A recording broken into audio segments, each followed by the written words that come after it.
How we doing? Good. I appreciate that. Like I tell my players, I'm good with feedback. It's like a comedian. The more people laugh, the better my jokes are. So, I appreciate that. No, first of all, for you guys that were able to come to see practice, I think this was the first time in my 22 years where, we were ready to bring up practice and those guys asked for more. And you look at that, and that's a small thing to most people, but that just goes to show the level of maturity we have in the program.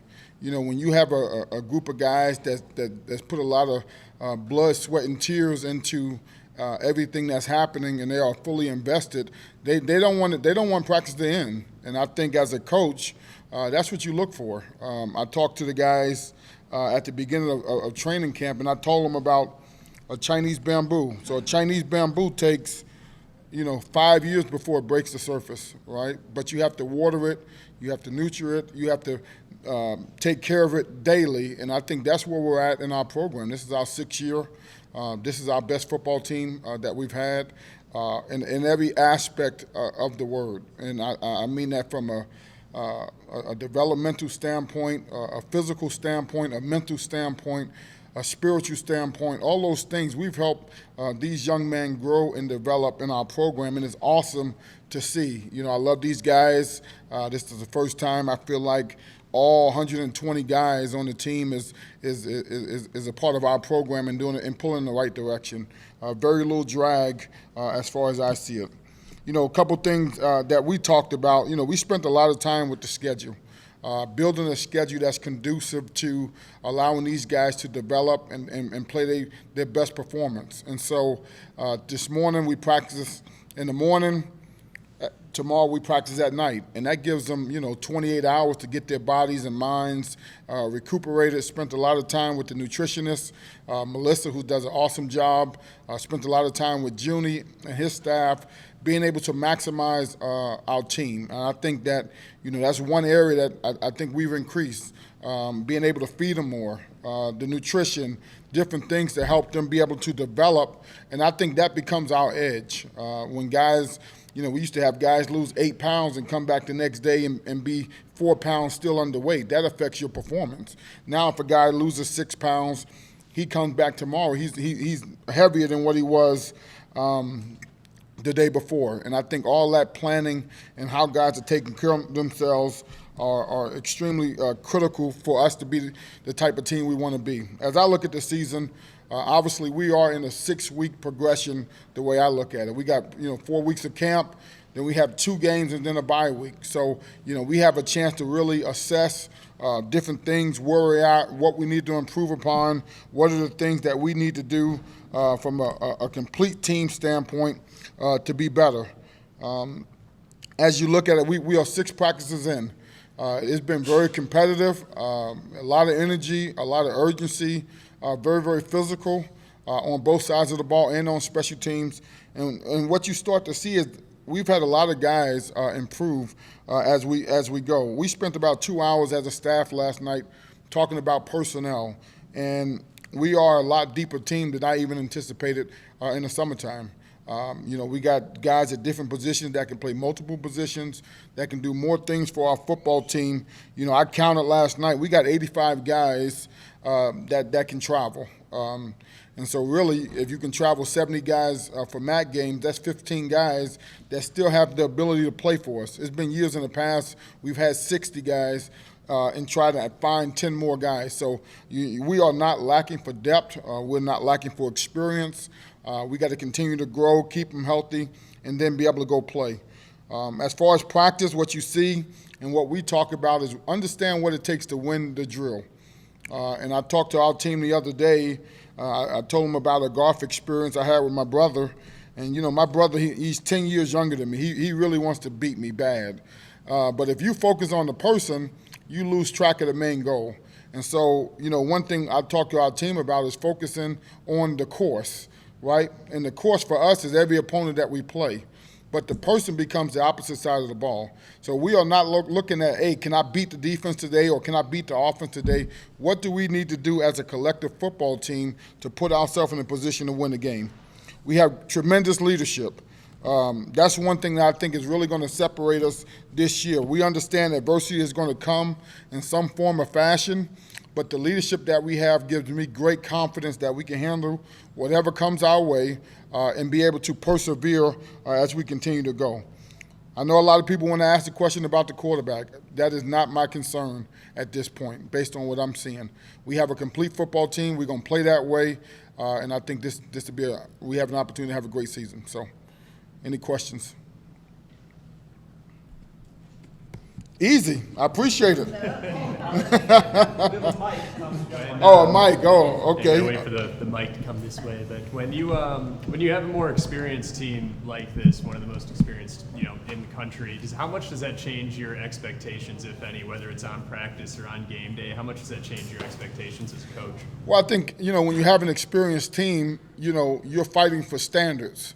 And to me, every day we have a team meeting, I have about 15 plays I show from practice, and it really shows them, did you meet the standard? I don't care what you think, how you think you play. Did you meet the standard? Did you hold yourself accountable to your teammates? Is that the way we're going to play? And so every day they understand. A lot of days it's been positive, some days it's been negative, but you have to be able to continuously show them what it takes day in and day out. We're not looking for the games. We're looking for what it takes each and every single day so we can maximize the day and be the best team we can be. Last year, it was very up and down for you guys. Starting off with the Boneyard win, 4 losses, 4 wins, 2 losses. What could you guys do, if anything? And I guess the leadership you talked on probably factors into this. But how do you preach consistency, and how do you get that message hammered home to get things more consistent? No, we show them. So we had a meeting about every game our back is against the wall. Don't wait for something bad to happen to be able to push forward. We have to have that same mentality. So I think it's an interesting stat, and I talked to our team about it. 70% of MAC games, the team that scores first wins the game. But I can do you one better. We played 13 games last year. The team that scored first in every single game we played last year won the game.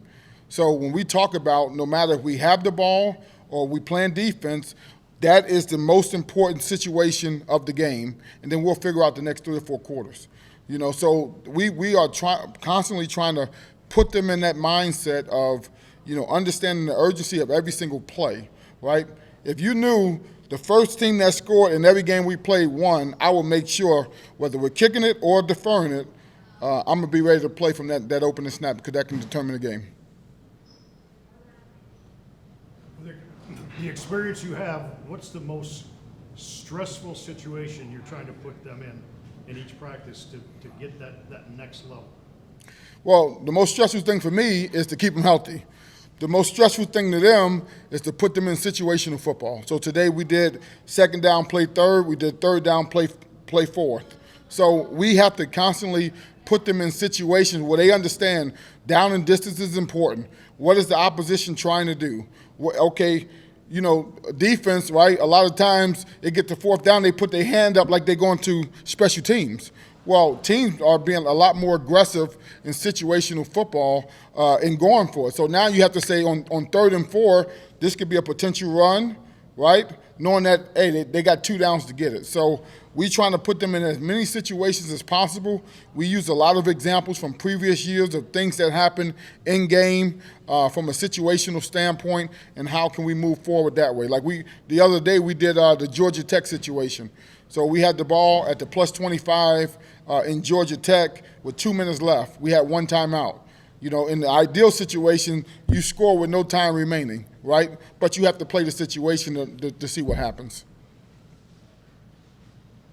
Coach, did you feel, you mentioned the 13 games, was that just an unusual season, or did you go back to other seasons? Yeah, statistically it is unusual, right? Like I said, 70%, if you score first, you have a chance to win the game. And that's what analytics does. Analytics is based on history, right? Obviously, that was an anomaly, in my opinion. But I want our players to understand that can happen again. So we need to be ready for whatever situation presents itself.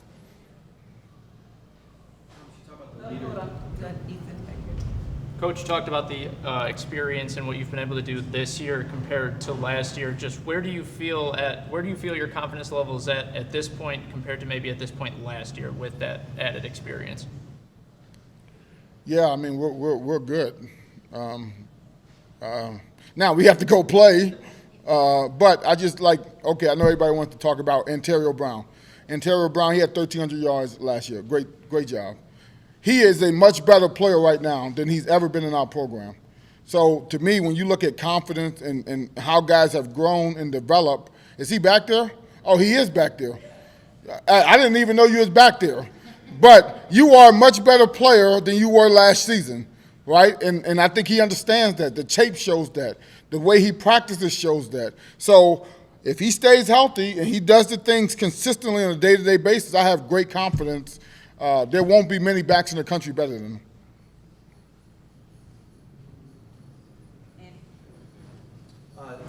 You talked about the first 6 weeks and talking about the first 2 weeks. Is it something you want to build on? Do you talk about Notre Dame? Is that something you guys like to talk about? Or are you more, hey, let's get through this week of camp? Yeah, no, we're not talking about Notre Dame. To be honest, we'll talk about it when it comes up. But I want them to know Western Illinois, we need to be ready to play. We are not, hey, we got to get ourselves going and figuring it out. No, from the opening snap, we need to be ready to play and play our best football for 4 quarters. And that's how we gear practice. That's how we gear all of our competition for that football game, and then we'll figure out the next week when the next week comes. But this is one thing, for a big picture perspective, we have 2 games in a bye week. So that gives us a chance to throw as much as we can throw at them and then assess, okay, what are the things that's going to help us the rest of the season. But we're going to take it one game at a time, and we're not going to overlook Western Illinois. We understand what happened to us last year at Southern Illinois, and so we got to play our best football. You mentioned the practice today, with them asking for more time, but it seemed like that whole last 10 or 15 minutes, energy was way up for being 2 hours in, the chanting, the Seven Nation Army thing. What's that say about this team that practice number 6 in early August and they're like that, chanting, rooting on their own side, asking for more reps? It's funny, right? These guys, you talk about the seniors, their first season was COVID. And so COVID, we talked about creating your own energy. And so now they understand we want to win the practice or win the drill or win the situation, whatever that looks like. In order to do that, you have to play with a level of urgency and a level of energy that's unmatched. This is football is a hard game, right? And it comes down to who wants it more. Well, today you had offense and defense, and they both wanted it, right? No matter if we 2 hours in or the first 5 minutes of practice. And so we're trying to constantly gear ourselves toward what does it take, how long it takes doesn't matter. We're going to outlast people and play as hard as we can play, as long as we can play. Yeah, I just need to make one more because players have meetings in a little bit. Yeah, I'm good. Yeah, they need to get the meetings. Yeah. So, are you okay? Yeah, Go ahead, ask your question. real quick. So from a coaching standpoint right now, are you more concerned about coaching your team, the mental aspect, since the physical aspect seems to be so much returning? That's an interesting question. We do work on the mental daily. Because like the energy you saw at practice, we should come out to every game the same way. So why would it be different? So the mental part, to me, when you have guys that have a lot of experience, that becomes the edge. Mentally, how do you get yourself ready to go? You may not feel 100% one particular day. So a play may not go your way. You can't go in the tank. And so we are always planning for adversity. And if we can handle adversity, when it goes good, my wife calls me the eternal optimist, right? I never look at anything negative. But if it goes bad, okay, I got to find my way out of it. And so I'm proud of our team, the way they responded last year. We lost 4 games in a row. You lose 4 games in a row, a lot of teams, you lose, that becomes 7 in a row. But that's the type of men we have in our program. That's the type of culture we have in our program. And I couldn't be more proud to be the head football coach at NIU. Go Huskies.